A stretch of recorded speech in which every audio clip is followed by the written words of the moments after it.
Muito boa noite, amáveis amigos e irmãos presentes aqui em Tuxtla Gutiérrez, República Mexicana. É para mim um privilégio grande estar com vocês nesta ocasião para compartilhar uns momentos de companheirismo ao redor da Palavra de Deus e seu programa correspondente a este tempo final, para o qual quero ler no livro de Êxodo, capítulo 19,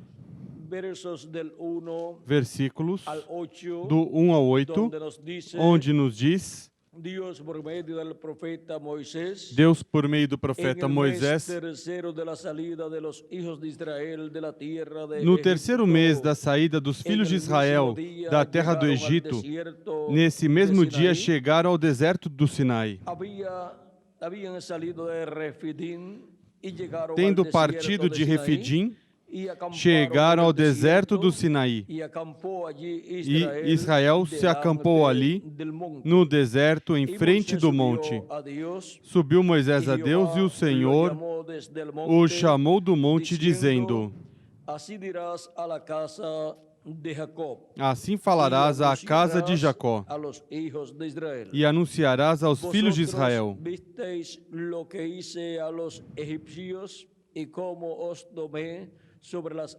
Vistes o que fiz aos egípcios, e como vos levei sobre asas de águias e vos trouxe a mim. Agora, se diligentemente ouvirdes a minha voz e guardardes o meu pacto, sereis a minha propriedade peculiar dentre todos os povos, embora toda a terra seja minha.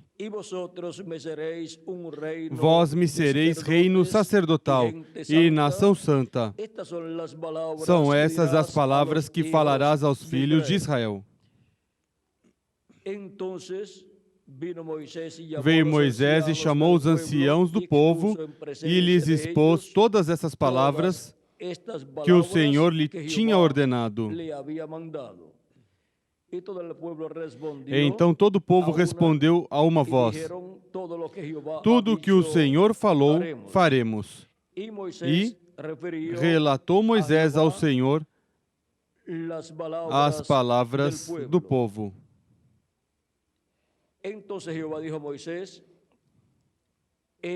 Disse o Senhor a Moisés: Eu virei a ti em uma nuvem espessa,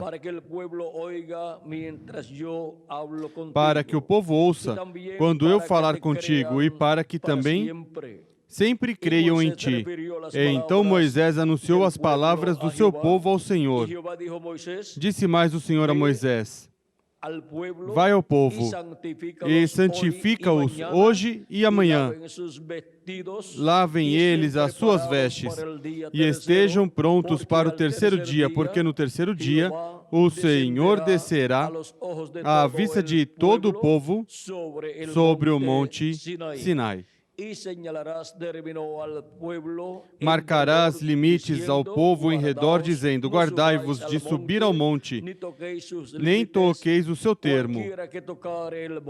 Todo aquele que tocar no monte certamente será morto, certamente será apedrejado ou flechado. Nenhuma mão tocará nele.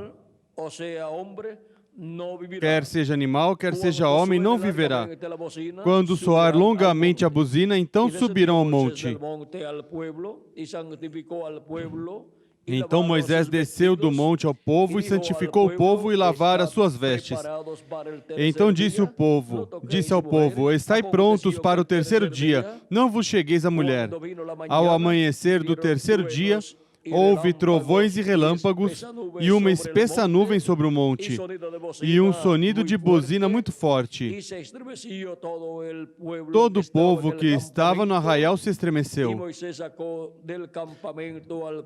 Então levou Moisés o povo para fora do arraial ao encontro de Deus e puseram-se ao pé do monte. Todo o monte Sinai fumegava, porque o Senhor descera sobre ele em fogo. E sua fumaça subia como a fumaça de uma fornalha. Todo o monte tremia grandemente. E o clamor da bozina ia aumentando cada vez mais. Então Moisés falava e Deus lhe respondia por uma voz. Descendo o Senhor para o cume do monte Sinai, chamou a Moisés. Descendo o Senhor para o cume do monte Sinai, chamou a Moisés para o cimo do monte. Moisés subiu. Que Deus abençoe nossas almas com sua palavra e nos permita entender sua palavra. Nosso tema para essa ocasião é santificai-vos para o encontro com Deus. Podem sentar, queiram ter a bondade para poder compreender este mistério da santificação. Vejam vocês, necessitamos ver como Deus santificou o seu povo através da história bíblica. E como aqui Deus chamou Moisés e disse que santificasse o povo. Porque no terceiro dia Deus desceria em uma nuvem espessa. E aí Moisés estaria com o povo para receber Deus. Temos que entender uma coisa. E é que as coisas que aconteceram no Antigo Testamento para o Novo Testamento depois se tornam tipo e figura. Vejamos em Hebreus, capítulo 12, diz o apóstolo São Paulo, falando deste evento e depois mostrando no tempo do Novo Testamento como agora já não é o Monte Sinai, mas que é o Monte de Sião, diz Hebreus capítulo 12, versículo 18 em diante. Não tende chegado ao monte palpável, ou seja, o Monte Sinai, e a ardente, e a escuridão, e as trevas, e a tempestade, e ao sonido da trombeta, e ao som de palavras tais, que quantos o ouviram rogaram que não se lhes falasse mais, porque não podiam suportar o que se lhes mandava. Se até um animal tocar o monte, será apedrejado ou trespassado por dardo. E tão terrível era a visão que Moisés disse: estou todo aterrado e trêmulo. Mas tende chegado ao monte Sião e à cidade do Deus vivo, a Jerusalém celestial, e aos muitos milhares de anjos, à universal assembleia e igreja dos primogênitos inscritos nos céus. Tende chegado a Deus, o juiz de todos, e aos espíritos dos justos aperfeiçoados, a Jesus, o mediador de um novo pacto, e ao sangue da aspersão que fala melhor do que o de Abel. Agora vejam como, no Novo Testamento, o Monte Sinai agora é mudado pelo Monte de Sião, que é a Igreja do Senhor Jesus Cristo. Por isso também encontramos em Efésios capítulo 3, versículo... Capítulo 3, vamos ver o que nos diz São Paulo. Ele nos diz que Deus atuou com sua igreja, operou com sua igreja para ter uma igreja pura e santa, santificá-la com seu sangue precioso. E assim, ao ter esta igreja santificada com o seu sangue, ser uma igreja sem mancha e sem ruga diante de Deus. Sendo que agora a igreja é santificada com o sangue de Cristo, encontramos que são os membros da Igreja de Jesus Cristo, os que são santificados para receber Deus. Por isso é que a pessoa, ao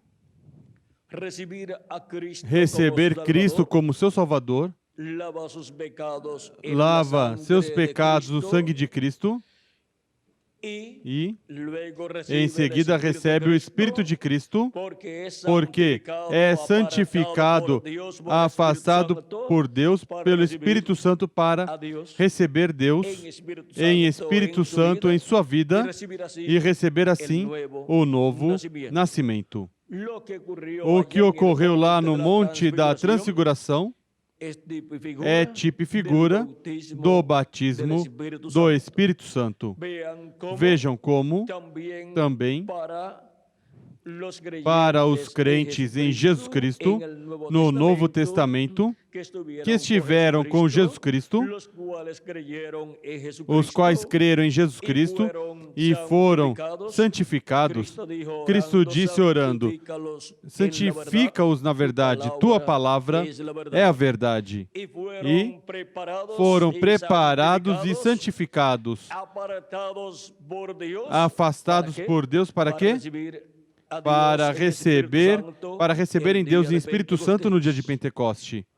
E vejam como para o último dia, todos os membros do corpo místico do Senhor Jesus Cristo, que o receberam como seu Salvador, lavaram seus pecados no sangue de Cristo e receberam o seu Espírito Santo, foram pessoas afastadas por Deus.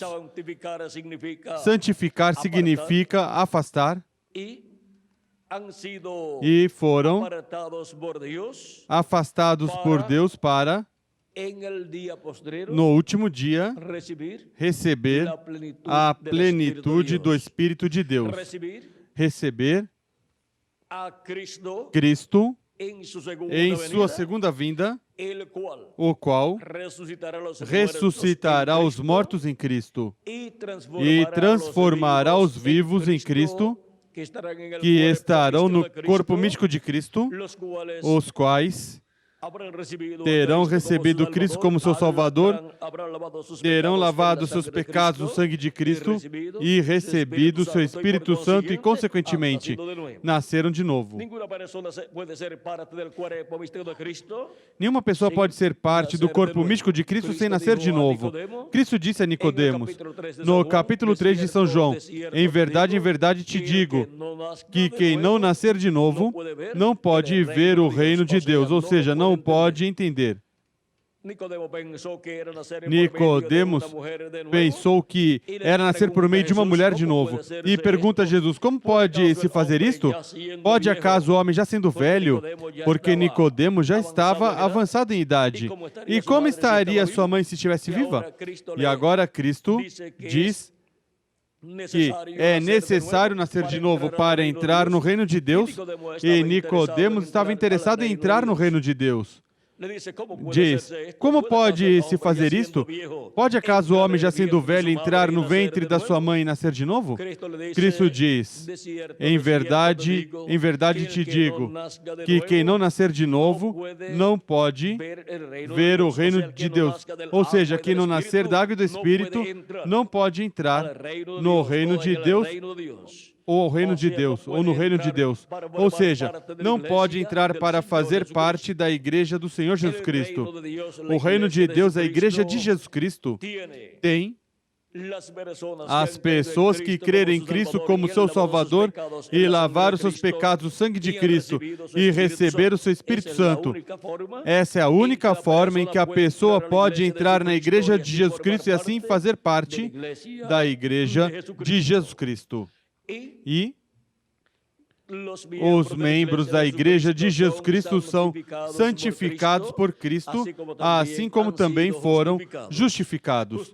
Justificar é a pessoa ficar como se nunca antes tivesse pecado. Porque o sangue de Jesus Cristo nos limpa de todo pecado e somos justificados diante de Deus como se nunca tivéssemos pecado. E agora, esse é o povo que, para o último dia, é preparado para receber o Senhor em sua segunda vinda. E isso é para recebê-lo no terceiro dia. E agora era para o terceiro dia em que Deus se manifestaria sobre o Monte Sinai, mas o povo tinha que estar preparado para esse terceiro dia, e seria na manhã. E agora, qual é o terceiro dia onde, assim como veio Deus sobre o Monte Sinai, ao terceiro dia pela manhã, do terceiro dia se manifestou sobre o Monte Sinai, agora, vendo que já não é o Monte Sinai, mas a Igreja do Senhor Jesus Cristo, o Monte de Sião, é esse monte quem ocupa este lugar atualmente, que é a Igreja de Jesus Cristo. Quando falamos do terceiro dia, um dia diante do Senhor é como 1000 anos, e 1000 anos como um dia. E agora, para o último dia, Cristo prometeu aos crentes nele que os ressuscitará se morreram fisicamente, se seus corpos físicos morreram. Vejamos em São João, capítulo 6, onde temos essa promessa do nosso amado Senhor Jesus Cristo, versículos 39 ao 40 diz: E essa é a vontade daquele que me enviou, que eu não perca nenhum de todos os que Ele me deu, mas o ressuscite no último dia. Quando? No último dia. Pois a vontade do meu Pai é que todo aquele que vê o Filho e nele crê, tenha a vida eterna, e eu o ressuscitarei no último dia. Agora, qual é o último dia? São Pedro, em sua segunda carta, capítulo 3, versículo 8, nos dá aí a chave para poder compreender o que são os últimos dias e qual é o último dia. São Pedro nos diz, em 2 de Pedro, capítulo 3, versículo 8, mas, amados, não ignoreis uma coisa, ou seja, que é algo que não podemos ignorar, que um dia para o Senhor é como 1000 anos, e 1000 anos como um dia. Também assim diz o profeta Moisés no Salmo 90 e versículo 4. Daí é de onde São Pedro tomou essa revelação. E agora, sendo que um dia diante do Senhor, para os seres humanos, é um dia milenial, ou seja, contém 1000 anos, agora podemos compreender as palavras de São Paulo em sua carta aos Hebreus, capítulo 1, versículo 1 ao 2, onde nos diz: havendo Deus outrora falado muitas vezes e de muitas maneiras aos pais pelos profetas, a nós falou-nos nestes últimos dias pelo Filho, a quem constituiu o herdeiro de tudo, por quem fez o universo. Quando São Paulo diz que Deus falou por meio do seu Filho, diz que falou nos últimos dias, e já transcorreram 2000 anos. E como podem ser aqueles dias em que Jesus esteve pregando e Deus falando por meio dele? Como podem ser aqueles dias os últimos dias? Simples, porque um dia diante do Senhor é como 1000 anos e 1000 anos como um dia. E agora vejamos o que diz São Pedro No livro dos Atos, capítulo 2, isto foi no dia de Pentecoste, quando pensavam que estes 120 crentes em Cristo que tinham recebido o Espírito de Deus pensavam que estavam bêbados, mas eles não estavam bêbados. E vejam como diz aqui, no capítulo 2 do livro dos Atos, versículo 14 ao 20. Pedro, porém, pondo-se em pé com os 11, levantou a voz e disse-lhes: Homens judeus e todos os que habitais em Jerusalém, seja-vos isto notório, escutai as minhas palavras. Estes homens não estão embriagados como vós pensais, sendo a terceira hora do dia, ou seja, de 8 a 9 da manhã. Porque cada vigília contém 3 horas. E a quarta vigília é a única vigília que ocorre de dia e ocorre de 6 a 9 da manhã. Continua dizendo: mas isso é o que foi dito pelo profeta Joel. Nos últimos dias, diz Deus, do meu Espírito derramarei sobre toda a carne. Para quando Deus diz que derramará do seu Espírito sobre toda a carne? Para os últimos dias. E os vossos filhos e as vossas filhas profetizarão. Os vossos jovens terão visões e os vossos velhos sonharão sonhos. E também do meu Espírito derramarei sobre os meus servos e as minhas servas naqueles dias, e profetizarão. Aí podemos ver como São Pedro diz que essa promessa da vinda do Espírito Santo sobre toda a carne é para os últimos dias, e eles ali já estavam recebendo o Espírito Santo. Deus estava derramando já do seu Espírito Santo sobre toda a carne, sobre toda pessoa que creu em Cristo como nosso Salvador e lavou seus pecados no sangue de Cristo. Para eles é a promessa do Espírito Santo para obter o novo nascimento. E já desde os dias dos apóstolos, já estavam se vivendo nos últimos dias, e Deus já estava falando por meio de Jesus Cristo nos últimos dias, e estava também derramando do seu Espírito Santo sobre toda a carne desde o dia de Pentecoste em diante. E agora encontramos que desde aqueles dias até este tempo, Deus esteve derramando do seu Espírito Santo sobre toda a carne, porque ainda estamos vivendo nos últimos dias. Vejam também em 1 de Pedro, capítulo 1, versículos 19 em diante, São Pedro nos ensina que nós fomos resgatados não com ouro ou prata, mas com o sangue precioso de Cristo, e diz: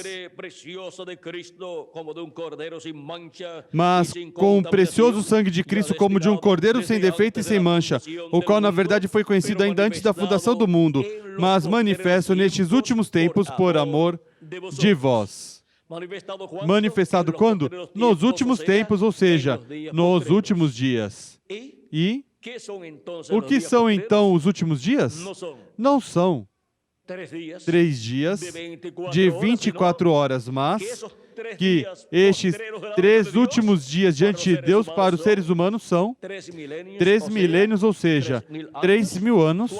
Quando Jesus tinha de 4 a 7 anos de idade, começou o 5º milênio e, consequentemente, começaram os últimos dias. E ainda estamos vivendo nos últimos dias, assim como os últimos dias da semana para nós são quinta-feira, que é o 5º dia da semana, sexta-feira, que é o 6º dia da semana, e sábado, que é o 7º dia da semana. E agora, os últimos dias diante de Deus, para os seres humanos, são o 5º milênio, 6º milênio e 7º milênio. Viram simples que é tudo? Por isso, desde os dias de Jesus até o nosso tempo, estamos vivendo nos últimos dias, porque um dia diante do Senhor para os seres humanos é 1 milênio, ou seja, 1000 anos. E por isso é que Deus esteve derramando do seu Espírito Santo desde os dias dos apóstolos até este tempo final. E agora transcorreram de Cristo até aqui 2000 anos. E diante de Deus, quanto tempo transcorreu? Somente 2 dias. 2 dias dos 3 últimos dias diante de Deus. Já 2 já transcorreram. Se acrescentarmos ao calendário os anos de atraso que tem. Se não acrescentarmos os anos de atraso que tem, então faltam somente 2 anos com 4 meses para terminar os primeiros 2 últimos dias e começar o último dia, ou seja, o 7º milênio, que é o terceiro dos 3 últimos dias.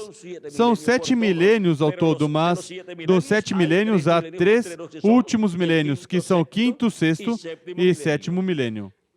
E agora, somente faltam 2 anos com 4 meses para terminar o segundo dos 3 últimos dias e começar o terceiro dos 3 últimos dias, e o terceiro dos 3 últimos dias é o último dia diante de Deus, o qual é o último milênio para os seres humanos. E para esse último milênio, que é o último dia diante de Deus, é que Cristo disse: e eu o ressuscitarei no último dia. Ou seja, no último milênio. Agora, quando ocorreu a ressurreição de Cristo, ocorreu pela manhã. E também a ressurreição dos santos do Antigo Testamento que ressuscitaram com Cristo, conforme São Mateus capítulo 27, versículos 51 ao 54. E agora, essa ressurreição ocorreu lá no 5º milênio, que foi o primeiro dos últimos dias, porque a ressurreição é para os últimos dias. Essa ressurreição dos santos do Antigo Testamento ocorreu no primeiro dos últimos dias, e a ressurreição dos santos do Novo Testamento está prometida para ocorrer no último dia, ou seja, no terceiro dos últimos dias. E agora, vimos qual é o último dia. É o 7º milênio. E amanhã do último dia, porquanto um dia diante do Senhor é como 1000 anos e 1000 anos como um dia, 1 hora diante de Deus. Quanto é então 1 hora diante de Deus? São 41 anos com 8 meses. E a 4ª vigília, vejam, cada vigília tem 3 horas. Dessas vigílias é que Deus fala nos evangelhos, quando ele diz, por exemplo, vamos ver o que diz em São Marcos e também em São Lucas. Em São Marcos, capítulo 13, versículos 34 em diante, nos diz, e também no versículo 32, vamos ver, versículo 32 de São Marcos, capítulo 13, diz: mas a respeito daquele dia e hora ninguém sabe, nem os anjos que estão no céu, nem o Filho, senão o Pai. Agora, quando se fala desse dia e dessa hora, está se falando desse dia diante de Deus e dessa hora diante de Deus. E agora diz, no mesmo capítulo 13 de São Marcos, versículo 34 ao 37, é como se um homem que, partindo para longe, deixasse a sua casa, desse autoridade aos seus servos e a cada um a sua obra, e mandasse ao porteiro que vigiasse. Portanto, vigiai, porque não sabeis quando virá o Senhor da casa. Se à tarde, se à meia-noite, se ao cantar do galo, se pela manhã. Aqui temos 4 etapas onde estão as 4 vigílias. Ou ao anoitecer, ou à meia-noite, ou ao canto do galo, ou amanhã. Cada vigília consta de 3 horas e as vigílias começam às 9 da noite. De 9 a 12 da noite é a primeira vigília e tem 3 horas. E a segunda vigília é de 12 a 3 da manhã e também consta de 3 horas. E a terceira vigília é de 3 da manhã às 6 da manhã. E também consta de 3 horas. E a quarta vigília é de 6 a 9 da manhã e consta também de 3 horas. E agora, aqui, Cristo, no Evangelho segundo São Marcos, nos diz: se ao anoitecer ou à meia-noite, se ao cantar do galo, se pela manhã, para que quando vier inesperadamente não vos encontre dormindo. Ou seja, que nessas 4 vigílias é necessário que os crentes em Cristo estejam velando. Velai. É o que ele diz, para que aquele dia não os tome dormindo, não vos sobrevenha dormindo. E agora, os filhos e filhas de Deus, os membros da Igreja de Jesus Cristo, dos tempos passados, nessa primeira etapa da primeira vigília, mesmo que o mundo estava em trevas, estava de noite, e daqueles dias até aqui era tempo de escuridão para a humanidade, era de noite. Mas Cristo disse: mas vocês, pois, têm que estar velando, ou seja, acordados. Não importa que o mundo espiritualmente esteja dormindo, os filhos de Deus em cada etapa da Igreja de Jesus Cristo têm que estar velando, vigiando pela segunda vinda de Cristo. Velai e orai. É o que Cristo ensinou. E agora, ele diz: orai, para que sejais tidos por dignos de evitar todas essas coisas que virão e de estarem em pé diante do Filho do Homem. Uma pessoa que está velando não está dormindo. E a Igreja de Jesus Cristo, de etapa em etapa, de era em era, teve que estar velando, acordada, velando, vigiando pela segunda vinda de Cristo, pela vinda do seu Senhor. E agora, São Paulo nos ensina que nós não somos filhos da noite, mas do quê? Do dia. Sendo filhos do dia, temos que estar acordados, não importa em que etapa da Igreja de Jesus Cristo nos encontremos. Se na primeira vigília, segunda vigília, terceira vigília ou quarta vigília. Agora a Igreja de Jesus Cristo passou por essas vigílias, a primeira, a segunda e a terceira, e atualmente se encontra na quarta vigília, se acrescentarmos ao calendário os anos de atraso que tem. Se não acrescentarmos ao calendário os anos de atraso que tem, pois ainda a Igreja de Jesus Cristo se encontra na terceira vigília, ou seja, ao final da terceira vigília. Agora, vejamos se não é na primeira vigília que se cumpre a vinda do Senhor, então é para a segunda, e se não se cumpre na segunda, então é preciso esperá-lo na terceira, e se não se cumpre na terceira, então somente resta a quarta vigília. Nessa tem que se cumprir então. E a quarta vigília é a única que ocorre de dia, porque a quarta vigília é de 6 a 9 da manhã. Por isso é que quando Jesus esteve aqui sobre a terra e realizou o milagre dos pães e dos peixes, e depois despediu as pessoas, mandou seus discípulos que entrassem no barco e disse que seguissem e cruzassem ao outro lado do Mar da Galileia, e ele ficou despedindo a multidão e depois foi orar no monte. Mas durante essa noite, houve uma tempestade no mar, porque houve ventos contrários, os quais levantaram uma tempestade. O mar estava embravecido e o barco dos discípulos estava a ponto de perecer.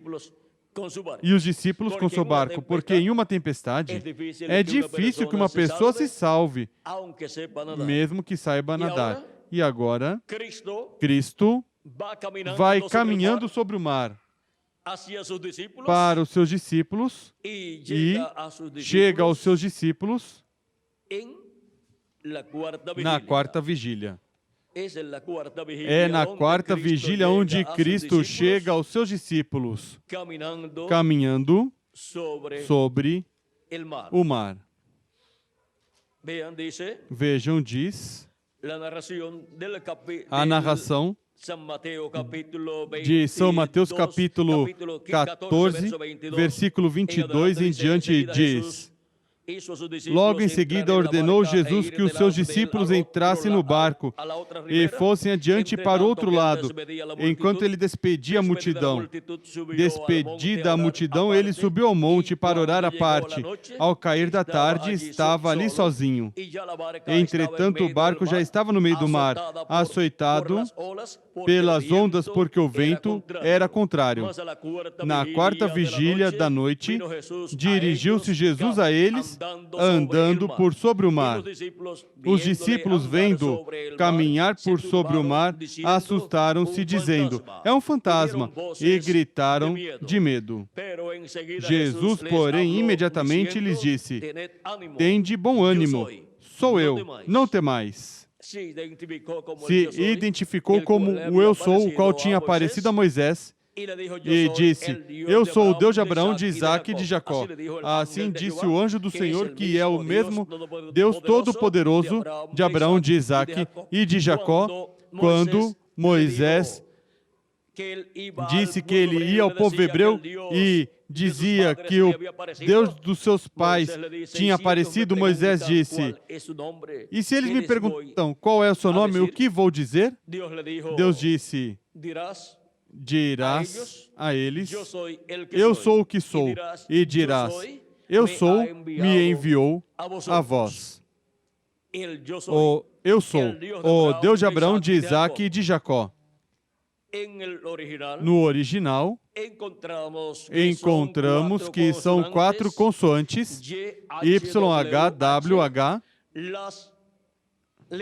As letras contidas nesse nome que Deus deu a Moisés, as quais são impronunciáveis, mas para torná-las pronunciáveis, mesmo que essa não seja a pronúncia correta do nome que Deus deu ali, os teólogos acrescentaram algumas vogais para que se possa pronunciar como Yahweh, ou Javé, ou Jeová. Mas a pronúncia em si é um mistério. E ninguém podia, nem pôde pronunciar esse nome que Deus deu a Moisés como o nome de Deus. Agora vejam que esse nome de Deus, no livro de Êxodo, capítulo 23, leva o anjo do Senhor. O capítulo 23, versículo 20 ao 23 de Êxodo diz: eu envio meu anjo adiante de ti, para te guardar pelo caminho e te levar ao lugar que te preparei. Guarda-te diante dele e ouve a sua voz. Não te rebeles contra ele. Ele não perdoará vossa rebeldia, pois nele está o meu nome. Onde está o nome eterno de Deus? Em seu anjo. O anjo do Senhor leva esse nome. O anjo do Senhor, o anjo do pacto, o verbo que estava com Deus e era Deus, o qual se fez carne e habitou entre os seres humanos e foi conhecido pelo nome de Jesus.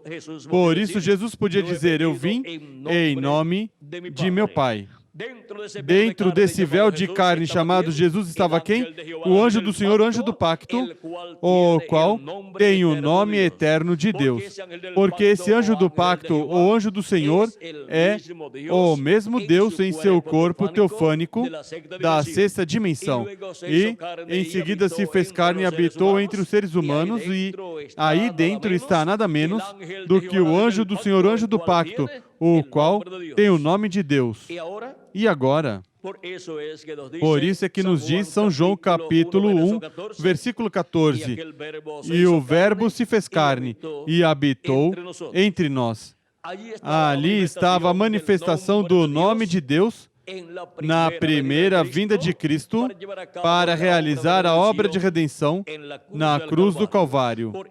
Por isso, o nome que foi posto nesse véu de carne que nasceu da Virgem Maria foi Jesus, que significa Salvador ou Redentor, porque ele realizaria a obra de redenção na cruz do Calvário para nos reconciliar com Deus e sermos restaurados à vida eterna. Sem Cristo não há vida eterna. Sem Cristo não há restauração à vida eterna. Sem Cristo não há perdão de pecados.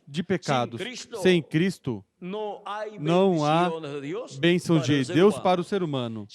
Sem Cristo, o ser humano não pode viver eternamente. Por isso é que Jesus Cristo disse: quem ouve minha palavra e crê naquele que me enviou tem vida eterna e não entrará em condenação, mas passou da morte para a vida.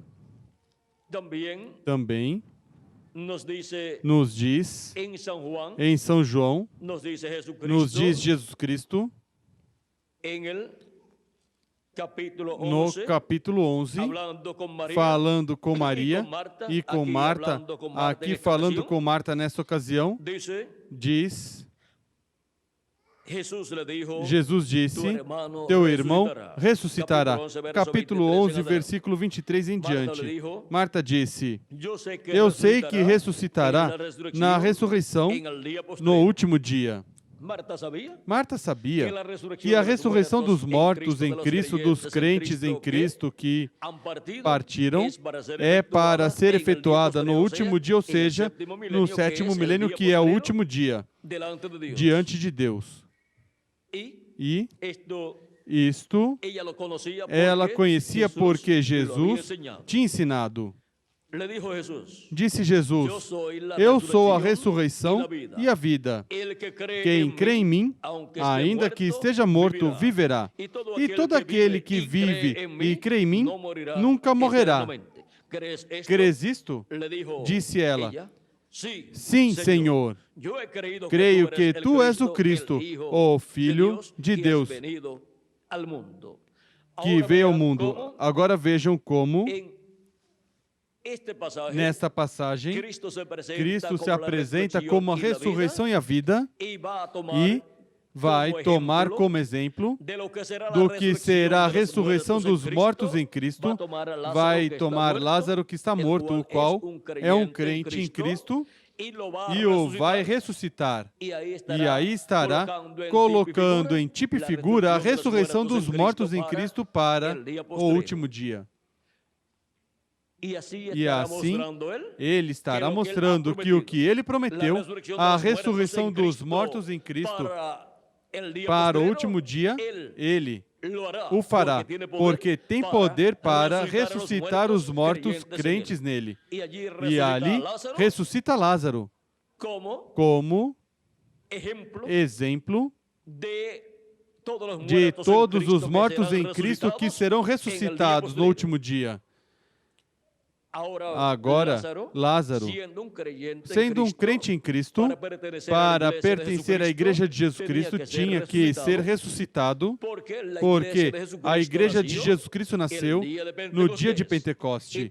E todos os que nasceram, ou todos que morreram antes do dia de Pentecoste, pois não nasceram de novo, pois o novo nascimento começou no dia de Pentecoste. Ali Deus começou a derramar do seu Espírito Santo sobre toda a carne. Portanto, os membros do corpo místico de Cristo da Igreja de Jesus Cristo são os nascidos de novo, nascidos da água e do Espírito. E Lázaro tinha que ser ressuscitado para depois poder receber o Espírito Santo no dia de Pentecoste ou do dia de Pentecoste em diante e vir fazer parte da Igreja do Senhor Jesus Cristo, para assim a promessa de ser ressuscitado no último dia poder ser cumprida em Lázaro. E o que disse Marta, eu sei que ressuscitará no último dia, é uma verdade profética que Cristo ensinou. E Lázaro vai ressuscitar. Ressuscitar no último dia, que é o sétimo milênio, mas teve que ser ressuscitado naquele tempo como exemplo, como tipo e figura de todos os que vão ressuscitar por Cristo no último dia, ou seja, no sétimo milênio. Esse é o terceiro dia dos 3 últimos dias. Esse é o terceiro dia para o qual todos os crentes em Cristo foram chamados e juntados de era em era. E, ao crer em Cristo como nosso Salvador e lavar nossos pecados no sangue de Cristo e receber seu Espírito Santo, fomos justificados. E ficamos como se nunca antes tivéssemos pecado, porque o sangue de Cristo nos limpou de todo pecado, e nem Deus encontra nossos pecados, porque foram tirados pelo sangue de Cristo. Já não cobertos como era no Antigo Testamento com os sacrifícios daqueles animaizinhos, os quais, com seu sangue, cobriam o pecado, porque não eram sacrifícios perfeitos e, consequentemente, o sangue não era um sangue perfeito. Portanto, o pecado de todos os crentes no Antigo Testamento que ofereciam estes sacrifícios, seus pecados somente estavam cobertos pelo sangue desses sacrifícios. E porque o sangue desses sacrifícios cobriu o pecado? Porque representavam o sacrifício de Cristo. Aqueles cordeirinhos e bodes representavam o Cordeiro de Deus, a Jesus Cristo, que viria à terra e tiraria o pecado. E quando apareceu Jesus, João disse, disse, eis o Cordeiro de Deus que tira o pecado do mundo. E agora, com a vinda do Cordeiro de Deus, o Cordeiro perfeito, e com seu sangue perfeito, fez um sacrifício perfeito, o qual tirou o pecado do mundo. E por isso, quando a pessoa crê em Cristo como seu Salvador e lava seus pecados no sangue de Cristo, são tirados completamente. E fica a pessoa como se nunca tivesse pecado. E recebe o Espírito de Cristo e assim recebe o novo nascimento. Nasce de novo. Nasce na Igreja de Jesus Cristo. Nasce em uma nova raça, uma nova criação, da qual Jesus Cristo é o princípio. Apocalipse capítulo 3, versículo 14 diz que Jesus Cristo é o princípio da criação de Deus, dessa nova criação. Ele é o segundo Adão. E, sendo ele o segundo Adão, ele é o segundo Adão de uma nova criação, dessa criação de Deus, a qual vem a esta terra por meio de crer em Cristo como nosso Salvador e lavar nossos pecados no sangue de Cristo e receber seu Espírito Santo, e assim nascer de novo, nascer em uma nova criação, e assim nascer dentro da Igreja de Jesus Cristo e pertencer a essa nova raça que tem vida eterna, recebe um corpo teofânico da sexta dimensão chamado Anjo do Senhor, que acampa ao redor dos que o temem e os defende. E se seu corpo físico morrer, pois vai viver no paraíso nesse corpo teofânico. E depois, no último dia, tem a promessa de ser ressuscitado em um corpo eterno e glorioso igual ao corpo do nosso amado Senhor Jesus Cristo. é para o último dia, o sétimo milênio. A promessa para a ressurreição dos mortos em Cristo e transformação de nós, os que vivemos. Eles ressuscitarão primeiro. Ainda não ressuscitaram, mas vão ressuscitar. E nós, os que vivemos, seremos transformados e vamos todos ter um corpo eterno, imortal, incorruptível, jovenzinho, representando sempre, de 18 a 21 anos de idade, um corpo glorificado, igual ao corpo do nosso amado Senhor Jesus Cristo. E assim seremos a imagem e semelhança do nosso Senhor Jesus Cristo. Isso é o que Cristo prometeu para todos os crentes nele. E isso é para o último dia. E para o último dia, que é o terceiro dos últimos dias, diante de Deus, é que a Igreja de Jesus Cristo esteve sendo preparada, santificada com o sangue de Cristo para se encontrar com Jesus Cristo no último dia, assim como se encontrou o povo hebreu com Deus no Monte Sinai. E este encontro é para serem transformados os que vivemos e os mortos em Cristo serem ressuscitados em corpos incorruptíveis. É no Monte de Sião, na Igreja de Jesus Cristo, onde todos os filhos e filhas de Deus se encontrarão com Cristo em sua segunda vinda, para nos dar a fé para sermos transformados e raptados neste tempo final. E para os mortos em Cristo serem ressuscitados. A promessa em Isaías capítulo 59, versículos, vamos ver versículos 19 em diante, é que o libertador virá a Sião. Diz Isaías capítulo 59, versículo 19 ao 21. Então temerão o nome do Senhor desde o poente e a sua glória desde o nascente do sol, pois ele virá como uma corrente impetuosa que o sopro do Senhor impele. Essa bandeira que levantará contra o inimigo é a segunda vinda de Cristo. O Redentor virá a Sião. E onde virá? A Sião. E aos que se desviarem da transgressão em Jacó, diz o Senhor, quanto a mim, este é o meu pacto com eles, diz o Senhor, o meu Espírito que está sobre ti e as minhas palavras que pus na tua boca não se desviarão da tua boca, nem da boca dos teus filhos, nem da boca dos seus descendentes, diz o Senhor, desde agora e para todo sempre. E em Romanos, capítulo 11, São Paulo nos fala dessa mesma passagem, e vejam como ele toma essa mesma passagem e nos mostra o tempo final e o que estará acontecendo no tempo final.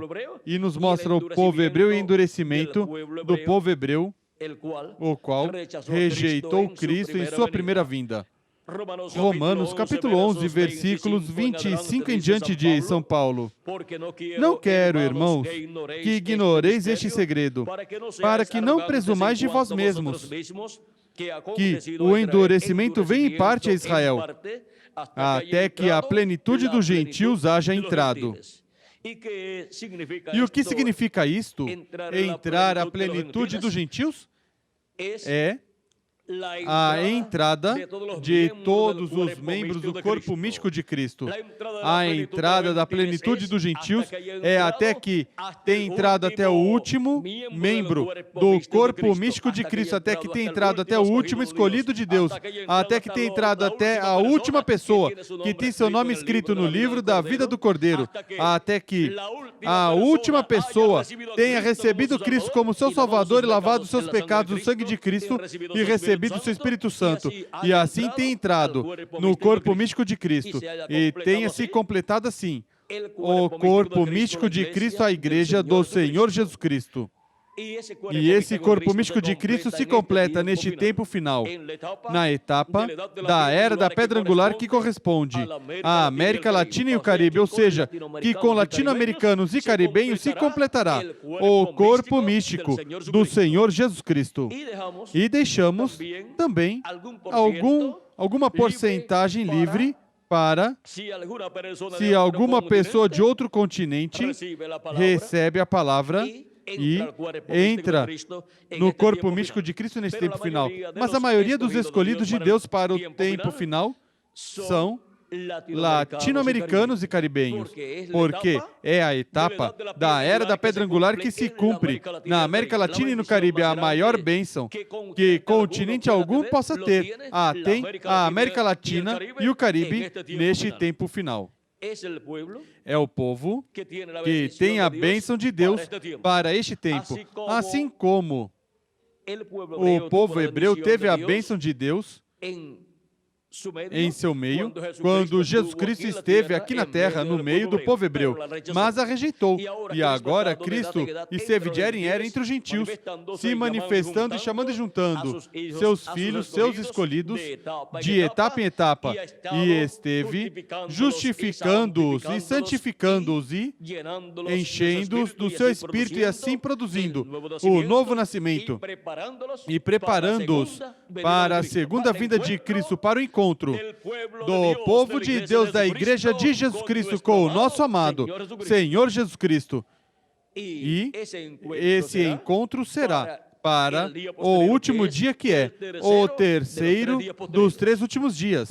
Foi para o terceiro dia que o povo hebreu foi ao Monte Sinai para se encontrar com Deus, mas teve que ter os dias anteriores também, sendo santificado e preparado para o encontro com seu Deus no Monte Sinai.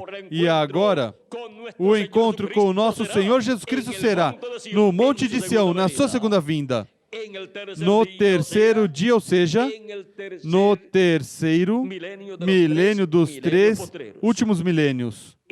E agora, lá foi esse encontro na manhã, ou seja, na quarta vigília. E na manhã do último dia, na manhã do terceiro dos 3 últimos dias, será esse encontro do povo de Cristo, a Igreja de Jesus Cristo com o nosso amado Senhor Jesus Cristo.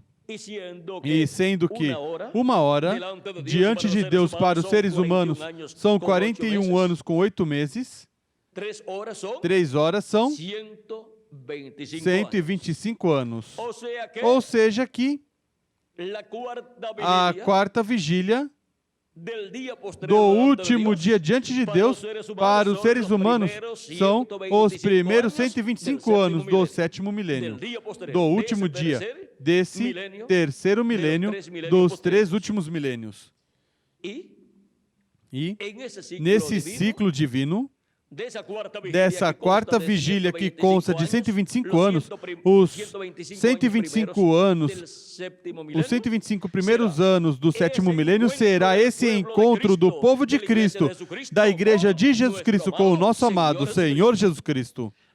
Agora vejam como tudo foi representado, tipificado no Antigo Testamento. Por isso, nos diz a Escritura que as coisas que aconteceram e foram escritas no Antigo Testamento foram escritas para a nossa admoestação.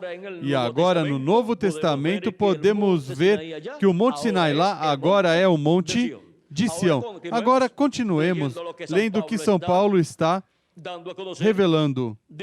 Diz que o endurecimento vem em parte a Israel até quando? Até que a plenitude dos gentios haja entrado, ou seja, até que tenha entrado até o último dos escolhidos de Deus no corpo místico do Senhor Jesus Cristo. E depois o quê? E assim todo Israel será salvo, como está escrito. De Sião virá o libertador que desviará de Jacó a impiedade. E este será meu pacto com eles, quando eu tirar os seus pecados. Por quê? Porque o povo hebreu não tem nem templo, nem tem sacrifícios desde que foi destruído o seu templo.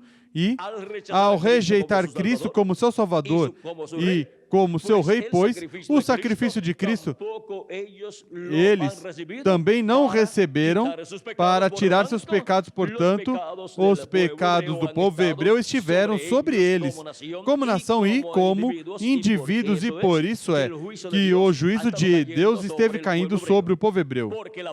Porque o salário do pecado é morte. Por isso, a morte esteve açoitando o povo hebreu a tal grau que Hitler por pouco extermina o povo hebreu, mas para o tempo final, seus pecados serão tirados, porque virá de Sião o libertador. De onde virá o libertador? Cristo em sua segunda vinda ao povo hebreu? De Sião, ou seja, da sua igreja, desse monte de Sião, o qual foi representado no monte Sinai. E tirará de Jacó, separará de Jacó a impiedade, porque o receberão em sua segunda vinda, como receberam José lá no Egito, seus irmãos, e então seus pecados serão tirados. E aí haverá 144 mil hebreus, conforme Apocalipse capítulo 7, versículo 1 ao 7, que serão chamados e juntados, 12 mil de cada tribo, os quais receberão o perdão dos seus pecados e serão restaurados e entrarão no pacto divino. Cristo confirmará o pacto sob seu sangue, e seus pecados serão tirados. Disso é que nos fala São Paulo, aqui, nessa passagem, tomando o que profetizou Isaías no capítulo 59, versículos 19 ao 21. Assim que, quanto ao Evangelho, são inimigos por causa de vós, mas quanto à eleição, amados por causa dos patriarcas, por causa de Abraão, de Isaque e de Jacó e os patriarcas. Pois os dons e a vocação de Deus são irrevogáveis. Agora o povo hebreu também, para o tempo final, se encontrará com seu Deus, se encontrará com o Messias. Em sua vinda, no último dia vindo, Cristo, a sua igreja e o povo hebreu o vai reconhecer e vai dizer: este é quem nós estamos esperando, e vão crer nele, e assim serão restaurados os hebreus também, e crerão no Senhor. E assim, o endurecimento do coração que esteve no povo hebreu por 2000 anos, os quais não crerem em Cristo como seu Salvador, será tirado. E então dirão: agora sim que cremos, porque o verão, no cumprimento da sua vinda, sua segunda vinda, vindo à sua igreja no encontro do povo de Deus, a igreja de Jesus Cristo, com nosso amado Senhor Jesus Cristo. Por isso é que Cristo esteve justificando e santificando, enchendo do seu Espírito Santo os seus escolhidos, sua igreja, os que compõem sua igreja em era, para o encontro dos escolhidos de Deus, a igreja de Jesus Cristo com Jesus Cristo em sua segunda vinda, no último dia, que é o terceiro dos 3 últimos dias, e na manhã do último dia, ou seja, nos primeiros 125 anos do 7º milênio. Agora faltam somente 2 anos, com 4 meses para terminar o segundo dos últimos dias e começar o terceiro dos últimos dias. Isso é se deixarmos o calendário tal e como está. Mas se acrescentarmos ao calendário os anos de atraso que tem, pois já estamos no 7º milênio e, consequentemente, no último dia e, consequentemente, na 4ª vigília. Estamos no ciclo divino onde todos os filhos de Deus têm que estar acordados. Desperta, tu que dormes, levanta-te dentre os mortos e Cristo te iluminará. E agora, não somos filhos da noite, mas do dia. Portanto, temos que estar acordados para que não nos escape a segunda vinda de Cristo, como escapou ao povo hebreu a primeira vinda de Cristo, a qual esteve cumprida no meio do povo hebreu por 33 anos, e não a puderam ver. O sumo sacerdote, com todos os seus doutorados em teologia, doutorados em divindade, e os membros do concílio da religião hebraica, do concílio do Sinédrio, doutores também em divindade e teologia, a eles também escapou a primeira vinda de Cristo. Quando Deus promete algo grande, o cumpre em forma simples. E vejam, um evento tão grande como a primeira vinda de Cristo profetizada pelos profetas do Antigo Testamento para ser cumprida no meio do povo hebreu. E até foi dito que seria por meio de uma virgem, que nasceria essa criança, esse menino, qual teria por nome Emanuel, que significa Deus conosco. E depois foi dito que seria de Belém da Judeia, portanto, tinha que ser um descendente do rei Davi. E por meio de uma virgem descendente do rei Davi. E Maria era uma virgem, uma jovem virgem, descendente do rei Davi, e José era um homem descendente também do rei Davi, ou seja, que eram príncipes. José era um príncipe e Maria também, mesmo que fossem pobres, mas a pobreza não tira o que alguém é diante de Deus. Se a pessoa for um escolhido, pois é um escolhido, seja pobre ou seja rico. Se tem seu nome escrito no livro da vida do Cordeiro, é um escolhido de Deus. Não importa sua posição social, não importa sua posição econômica, não importa em que país viva, ele é um filho de Deus. Agora, José e Maria eram descendentes do rei Davi. E quando Maria tinha seus 9 meses para dar à luz ao menino Jesus, ela ia dar à luz ao seu filho ali em Nazaré. Porque nenhum homem, tendo sua esposa já no mês número 9, toma sua esposa e a leva de uma cidade a outra cidade, a pé ou em burro, que era o meio de transporte principal daquele tempo, para que dê à luz em outro lugar. Mas porquanto tudo opera para o bem, o rei ordenou um censo, e cada pessoa tinha que ir à cidade da qual ele era descendente e, consequentemente, José e Maria tinham que ir à cidade de Davi, à cidade de Belém da Judeia, porque eles eram descendentes do rei Davi. E por isso foi que José e Maria foram a Belém da Judeia. De outra maneira, não teriam ido a Belém da Judeia.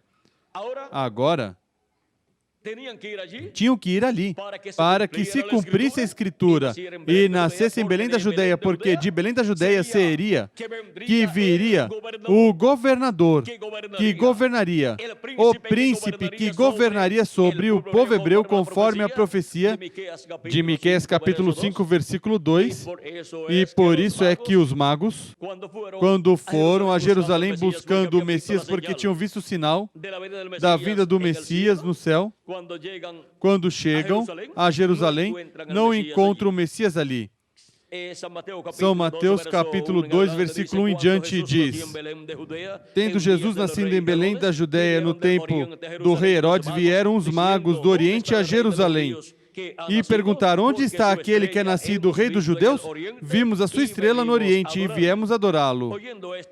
Quando o rei Herodes ouviu isto, alarmou-se e com ele toda Jerusalém. Ou seja, que a notícia da primeira vinda de Cristo dada por estes magos perturbou toda Jerusalém e o rei também. Vejam, pois eles tinham ali em Jerusalém o concílio da religião hebraica, composto por 70 sábios teólogos, e tinham o sumo sacerdote Ali também, a pessoa mais importante do povo hebreu em assuntos religiosos, ou seja, tinham a representação da religião hebraica no sumo sacerdote, um homem sábio, com grandes doutorados em teologia. E nada sabia, nem o sumo sacerdote, nem o concílio da religião hebraica, da primeira vinda de Cristo. Como será para a segunda vinda de Cristo? Quantas pessoas, e quantos concílios, e quantos líderes religiosos conhecerão o mistério da sua segunda vinda para o último dia? Vejam, para a sua primeira vinda, nem o sumo sacerdote, a representação da religião hebraica, nem o concílio do Sinédrio, composto por 70 sábios, mais o sumo sacerdote, 71. Eles não souberam, não conheceram o cumprimento da primeira vinda de Cristo. E mesmo que eles fossem os grandes sábios em assuntos religiosos, Cristo disse, orando e dando graças ao Pai, disse a Deus no capítulo 11 de São Mateus. Vamos ler para que tenham tal como Jesus disse, capítulo 11, versículo 25 em diante. Por esse tempo disse Jesus, graças te dou, ó Pai, Senhor do céu e da terra, que ocultaste essas coisas aos sábios e entendidos, e as revelaste aos pequeninos. Que coisas? A primeira vinda de Cristo. Sim, ó Pai, pois assim foi do teu agrado. Todas as coisas me foram entregues por meu Pai. Ninguém conhece o Filho, senão o Pai. E ninguém conhece o Pai, senão o Filho. E aquele a quem o Filho o quiser revelar. Ou seja, que a revelação da primeira vinda de Cristo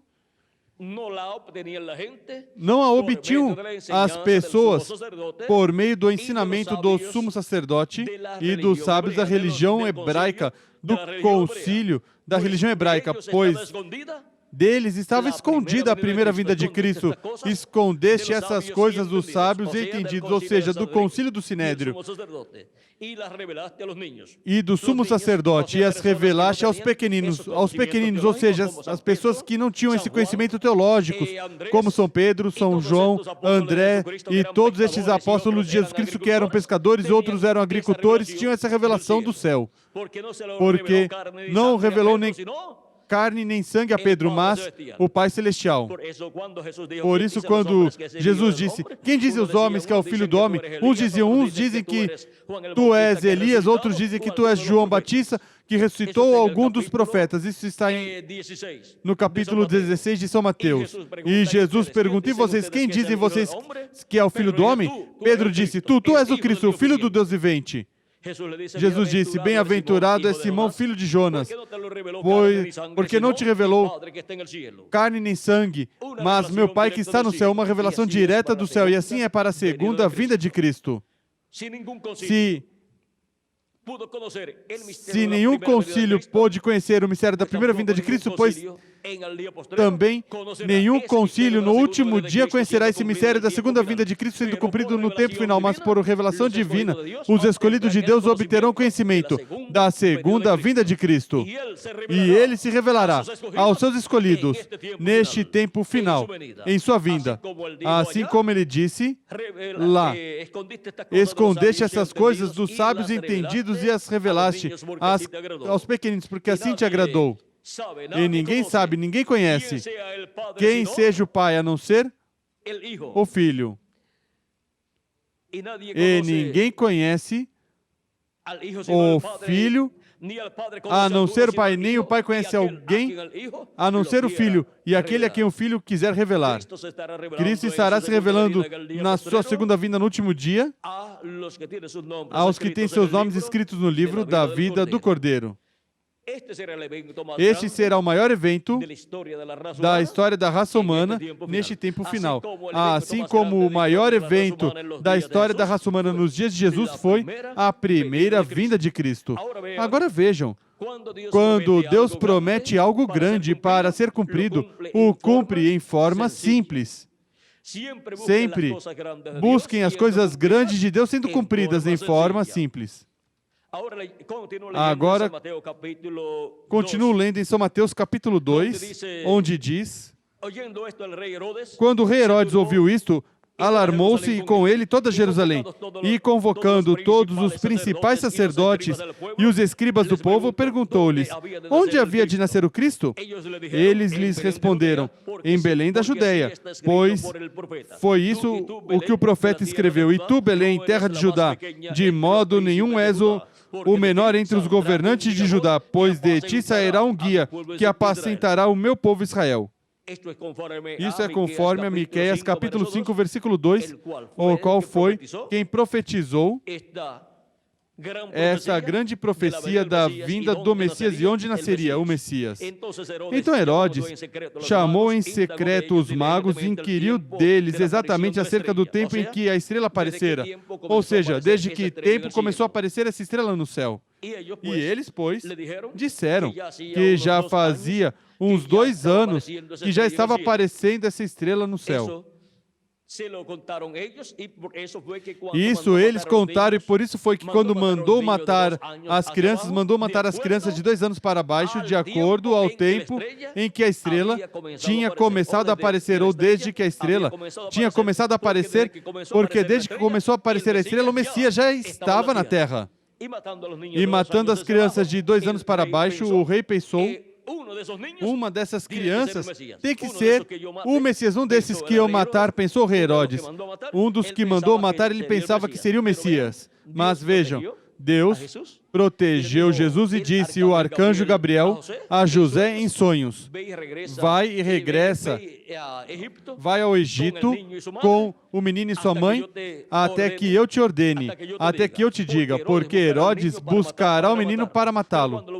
Mas quando buscou para matá-lo, porque os magos foram por outro caminho de regresso à sua terra lá no Oriente, porque o anjo também tinha dito a eles em sonhos: regresse por outro caminho à sua terra, não voltem para Herodes. Herodes queria informação sobre o nascimento do menino e o lugar onde estava o menino para mandar matá-lo, mas como os magos foram por outro caminho, então mandou matar todos os meninos de 2 anos para baixo, de acordo ao tempo em que a estrela estava aparecendo. Ou seja, que levava 2 anos aparecendo no céu. E vejam, os sábios entendidos daquele tempo em assuntos religiosos, em teologia, não sabiam que aquele sinal que se via no céu era o sinal da primeira vinda do Filho do Homem. Um sinal visível que os magos viram. Agora, como estaria se vendo? Seria lá no zodíaco, um sinal lá, ou seria uma estrela grande aí sendo vista? Isso os magos viram. Mas todos podiam vê-la, porque estava vendo por 2 anos. E vejam, não perceberam o sumo sacerdote e os membros do concílio do Sinédrio, não perceberam que esse era o sinal da vinda do Filho do Homem e, consequentemente, tinha que estar cumprida já na terra a vinda do Filho do Homem. Mas recordem que a vinda do Senhor, ao ser cumprida na terra, pois tem que aparecer como um menino nascendo primeiro, tem que passar pela etapa de criança, depois pela etapa de jovem, depois vir a etapa de adulto, onde começa seu ministério. E, por cerca de 30 anos, esteve o Messias na terra, no meio do povo hebreu, depois que foi chamado do Egito, e foram regressar à terra de Israel, mas a Nazaré, onde Jesus se criou. E vejam, o Messias estava na terra. O cumprimento da primeira vinda de Cristo já estava na terra. E quem sabia que já estava cumprida a vinda do Messias? Ninguém, exceto Maria, José, Isabel, sua parente, Zacarias, o sacerdote, e Simeão e Ana, os quais tinham visto o Messias quando tinha 8 dias de idade e foi apresentado no templo para ser circuncidado. E os pastores que tinham ido aonde estava o menino Jesus, envolvido em lençóis lá na manjedoura quando nasceu, e aqueles magos que o tinham encontrado já em uma casa, em casa, porque já tinha uns 2 anos de idade, porque a estrela já levava 2 anos aparecendo. Mas eles tinham regressado ao Oriente, ou seja, lá à Babilônia, ou seja, que muito poucas pessoas sabiam que a primeira vinda de Cristo já estava cumprida no meio do povo hebreu. E esteve no meio do povo hebreu, criou-se ali com as demais crianças, cresceu e foi um carpinteiro. o carpinteiro de Nazaré. Mas ninguém imaginava, exceto 2 ou 3 pessoas, que esse jovem carpinteiro era o Messias. Ninguém imaginava que nesse jovem carpinteiro estava o anjo do Senhor, o anjo do pacto, o Verbo encarnado, vivendo no meio do povo hebreu como um homem do povo hebreu. Porque a vinda do Messias sempre foi profetizada que seria um homem, um profeta. Quando o povo hebreu estava esperando a vinda do Messias, pois o que estava esperando era a vinda de um profeta, e ainda está esperando a vinda de um profeta, onde estará se cumprindo a vinda do Messias. Messias, o que significa? É ungido. Estão esperando um profeta, um homem ungido, com o Espírito de Deus, no cumprimento da vinda do Messias, da vinda do Rei de Israel. Isso é o que o povo hebreu está esperando. Por isso é que, atualmente, em todos estes anos, colocaram anúncios e rótulos, e em suas revistas também, dizendo: estamos nos preparando para a vinda do Messias. E também em cruzamentos em diferentes lugares do território de Israel, que leem: bem-vindo ao Messias. Por quê? Porque estão esperando o Messias. E eles o que estão esperando é um homem, um profeta no qual esteja o anjo do pacto, o anjo do Senhor, manifestado nele em toda a sua plenitude. Mas eles o perderam quando esteve no meio deles e tinha por nome Jesus. Agora vejam como se cumpriu em forma simples aquele grande evento da primeira vinda de Cristo, e o povo hebreu perdeu esse evento. Mas os pequenos, as crianças, esses que não tinham esses grandes doutorados em teologia, viram esse evento sendo cumprido e creram, todos os que estavam ordenados para a vida eterna. Agora podemos ver que quando Deus promete algo grande, o cumpre em forma simples. Depois, quando tinha cerca de 30 anos, já começou seu ministério, foi batizado por João Batista, veio a ser primeiro um discípulo de João Batista e foi batizado por João Batista e depois começou seu ministério. E daí em diante começou a se revelar ao povo hebreu e dar testemunho de que ele era o Messias, de que ele era ungido. Por isso, quando leu em Isaías, capítulo 61, em São Lucas, temos essa leitura no capítulo 4, diz... Capítulo 4, versículo 14 de São Lucas diz: então, pelo poder do Espírito, voltou Jesus para a Galileia, e a sua fama correu por todas as regiões circunvizinhas. Ele ensinava nas suas sinagogas e por todos era louvado. Chegando a Nazaré, onde fora criado, entrou num dia de sábado na sinagoga, segundo o seu costume, e levantou-se para ler. Foi-lhe dado o livro do profeta Isaías, e, ao abrir o livro, achou o lugar onde estava escrito: o Espírito do Senhor está sobre mim, pelo que me ungiu para evangelizar aos pobres, enviou-me para pregoar liberdade aos cativos, dar vista aos cegos, pôr em liberdade os oprimidos e anunciar o ano aceitável do Senhor. Fechando o livro, devolveu ao assistente e assentou-se. Os olhos de todos na sinagoga estavam fitos nele. Então começou a dizer-lhes: hoje se cumpriu essa escritura em vossos ouvidos. Estava se cumprindo aí a escritura de Isaías capítulo 61, que é uma escritura, uma promessa messiânica. Estava se cumprindo essa promessa messiânica em Jesus, no cumprimento da primeira vinda de Cristo. O cumprimento da primeira vinda do anjo do pacto, do anjo do Senhor, encarnado em um homem, manifestado em carne humana em Jesus de Nazaré. Esse era o Messias para o povo hebreu em sua primeira vinda. E quando disse essas coisas, vejam vocês, se deteve ali onde diz: a pregar o ano aceitável do Senhor. Não continuou lendo, porque se continuasse lendo, dizia: e o dia de vingança do nosso Deus, e o dia de vingança do nosso Deus é pregado em sua segunda vinda, onde é anunciado o juízo divino que virá sobre a terra. Na pregação do dia de vingança do nosso Deus no cumprimento da segunda vinda de Cristo. E agora, quando ele revela que essa promessa está cumprida, a vinda do Messias, a vinda do ungido, as pessoas que estavam ali não puderam crer que isso era verdade. E eram pessoas que o tinham visto se criar desde criança, o viram crescer, o viram trabalhando na carpintaria de José, o viram também lendo as Escrituras aos sábados, desde que era criança.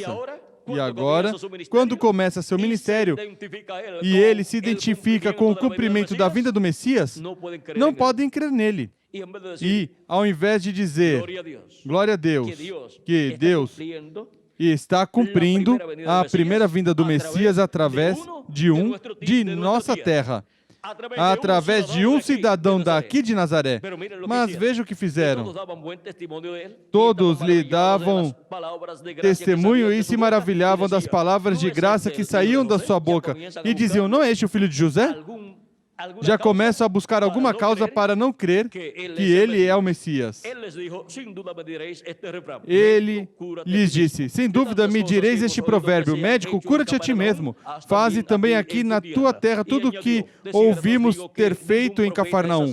Continuou ele, em verdade vos digo que nenhum profeta é bem recebido na sua própria terra. Em verdade vos digo que muitas viúvas existiam em Israel nos dias de Elias, quando o céu se cerrou por 3 anos e 6 meses, de sorte que em toda a terra houve grande fome, mas a nenhuma delas foi enviado Elias, senão a uma viúva de Serepta de Sidom. E muitos leprosos haviam em Israel no tempo do profeta Eliseu, e nenhum deles foi purificado, senão Naamã, o sírio. Todos na sinagoga, ouvindo estas coisas, se encheram de ira.